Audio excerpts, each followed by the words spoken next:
This is the Dollemore Daily, and I'm Jesse Dollemore. I have been, and I think you have been, waiting for this to drop for a while. This is the order entering Special Purpose Grand Jury's final report into the court record. The Special Purpose Grand Jury that investigated the election interference in Fulton County, Georgia. What we're learning from it, though, is remarkable. And it really is remarkable. Lindsey Graham was recommended for indictment.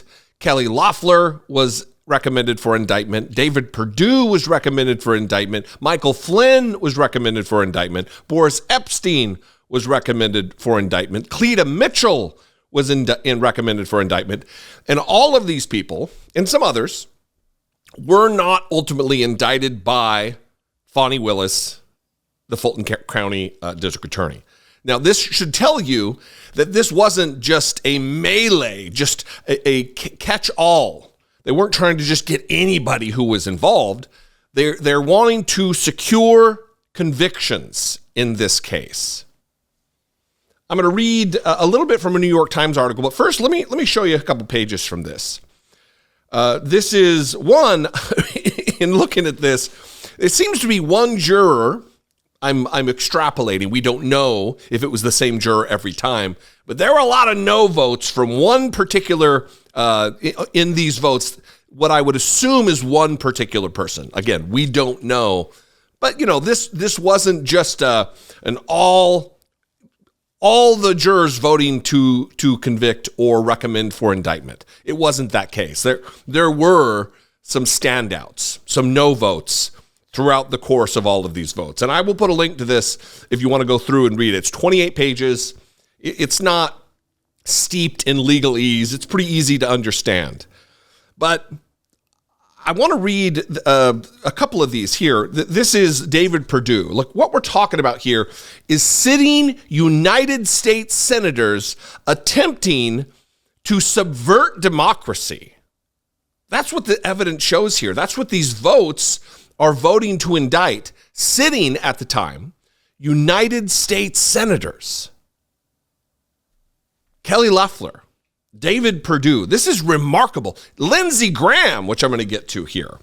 But this is with respect to the persistent, repeated communications directed to multiple Georgia officials and employees between November of 2020 and January of 2021. The grand jury recommends the district attorney seek indictments against the following individuals, including, and you can see here, Donald Trump, Rudy Giuliani, 17 yes votes for indictment, 1 no vote, and no abstaining. And then in the same connection, we recommend seeking an indictment against the following individuals, including votes, and this is David Perdue, Senator David Perdue, I believe former Governor David Perdue. Here, we get to the long list of individuals. With respect to the national effort to overturn the 2020 presidential election, focused on efforts in Georgia, Arizona, Wisconsin, Michigan, Pennsylvania, and the District of Columbia, the grand jury recommends that the district attorney seek indictments of the following persons. Excuse me.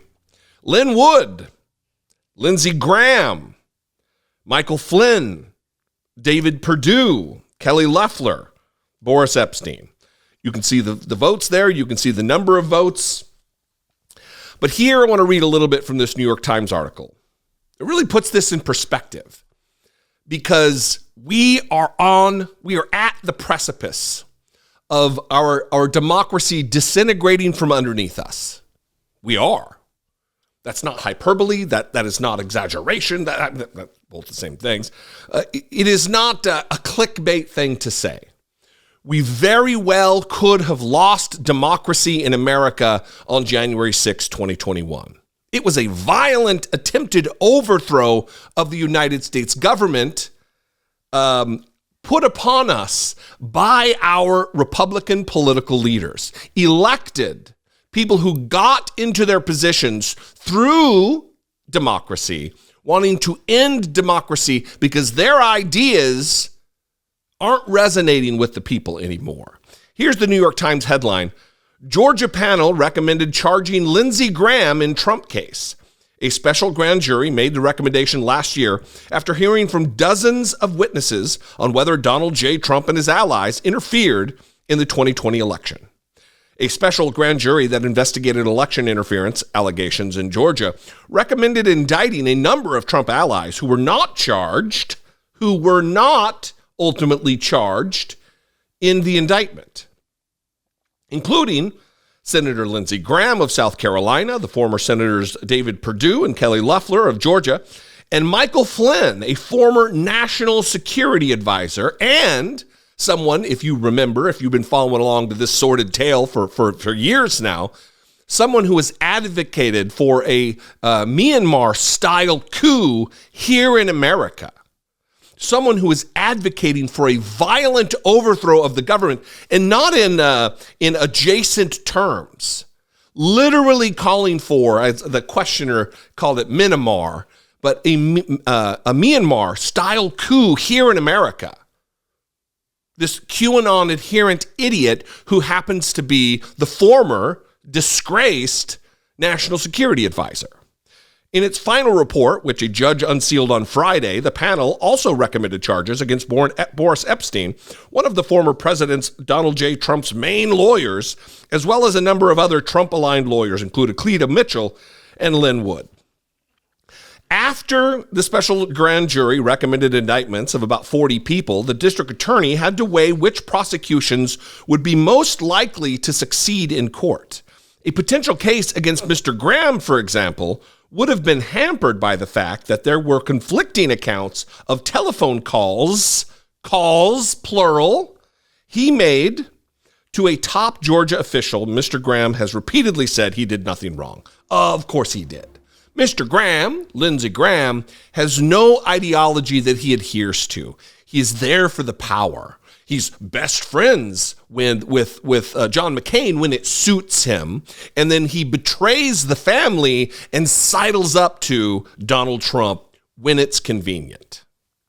Fulton County prosecutors indicated in court filings last year that they were interested in those calls made by Mr. Graham, a one-time critic of Mr. Trump who became a staunch supporter. Again, no ideology that he adheres to at all. They were made shortly after the November 2020 election to Brad Raffensperger, Georgia's Secretary of State. Mr. Raffensperger has said that in those calls, Mr. Graham suggested the rejection of all mail-in votes from Georgia counties with high rates of questionable signatures, a step that would have excluded many more Democratic voters than Republican ones. But the phone calls are not known to have been recorded, and recollections differ about exactly what was said, factors that probably figured into the decision not to charge Mr. Graham. Now, there's probably more to it than that. There will be a lot of constitutional hurdles, although I think it should be endeavored. Criminality is criminality. We shouldn't be picking and choosing who we're trying to convict here. If they committed the crime, they should be held accountable, and it should be sought. Now, the fact that they haven't issued indictment in this case doesn't mean that they can't going forward. It's not like, oh, we have to choose who we're going to do it now or never. That's not the case. They could seek and gain convictions in this case and then come back for the Kelly Loeffler and the David Perdues and the Boris Epsteyns and the Michael Flynns and the Lindsey Grahams. In a filing seeking Mr. Graham's testimony, prosecutors said that he, quote, questioned Secretary Raffensperger and his staff about re-examining certain absentee ballots cast in Georgia in order to explore the possibility of a more favorable outcome for former President Donald Trump and, quote, made reference to allegations of widespread voter fraud during those calls. Widespread voter fraud that did not happen. That there has been multiple recounts in the state of Georgia, and there was no widespread voter fraud. Also, the federal government, someone in Lindsey Graham's position, has no authority whatsoever over the state-run elections in the state of Georgia.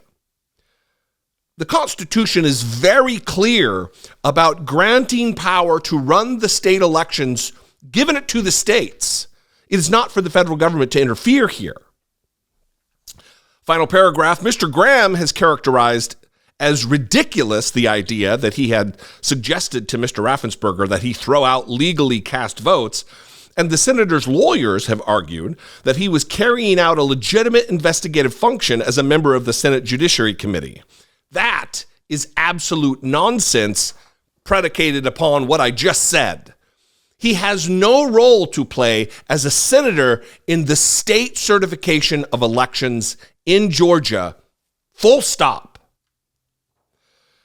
In a bid to avoid testifying before the grand jury last year, Mr. Graham waged a legal battle that made its way to the United States Supreme Court, and ultimately he was forced to testify. Lindsey Graham is a scoundrel if there ever was one. Lindsey Graham and the rest of this motley crew of idiots who are trying to subvert our democracy need to be held accountable. I would hope that as this investigation continues, because it's not over, just because they've done indictments doesn't mean the investigation is over. But once they secure convictions and there has been the information leveled in a public manner, Lindsey Graham needs to be gone after. Lindsey Graham needs to be held accountable for his attempts to end democracy in America. Big news. Big day, good day. What do you think? I'd love to know. You can call, leave me a brief voicemail, 714-576-4054. Of course, you can email me, as always, as I say every time, daily at dollemore.com. If you appreciate what I do and you want to help support and produce what we're doing right here on this channel, first and foremost, the best way is to go to patreon.com/IDoubtItPodcast. That supports all the work we do. Well, all of the funding mechanisms support all the work we do here. But I like to clarify because it's off YouTube. You can also stay right here on YouTube. Click the join button below for $1.99. Become a channel member or hit the super thanks button. All those go a long way towards supporting what we do, including your buying merch, stickers, all the stuff. I appreciate you very much. Follow me on social media. I am at Dollemore on Twitter, Instagram, Threads, TikTok, Facebook, all of them at Dollemore. I'd love to see you there. Anyway, I hope you have a great weekend. I certainly plan to. I'll see you next time. Be genuine. Take care of one another.